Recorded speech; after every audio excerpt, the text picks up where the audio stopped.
ஆனைமலை அடுத்த புளியங்கட்டி அருகே விவசாய நிலங்களில் காட்டு யானைகள் புகுந்து 30க்கும் மேற்பட்ட தென்னை மரங்களை சேதப்படுத்திய நிலையில் சேதமடைந்த பயிர்களுக்கு வனத்துறை இழப்பீடு வழங்க வேண்டும் என விவசாயிகள் கோரிக்கை விடுத்துள்ளனர்.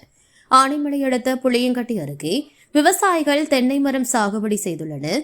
நேற்று இரவு ஆழியாறு வனப்பகுதியில் இருந்து வந்த யானை கூட்டம் விவசாயி சக்திவேலுக்கு சொந்தமான விவசாய நிலங்களில் புகுந்து 30க்கும் மேற்பட்ட தென்னை மரங்களை சேதப்படுத்தி தென்னங்குருத்துகளை சாப்பிட்டுவிட்டு அங்கிருந்து சென்றுள்ளது. காலை தென்னந்தோப்புக்கு வந்த சக்திவேல் யானையின் கழிவு மற்றும் கால் தரம் இருப்பதை கண்டு அதிர்ச்சி அடைந்து தோப்பில் சுற்றி பார்த்தபோது சுமார் 30க்கும் மேற்பட்ட தென்னை மரங்கள் சேதப்படுத்தப்பட்டு இருப்பது தெரியவந்தது. இதனையடுத்து வனத்துறைக்கு தகவல் தெரிவித்தார். தகவல் அறிந்து வந்த வனத்துறையினர் சேதமடைந்த பகுதியை பார்வையிட்டனர்.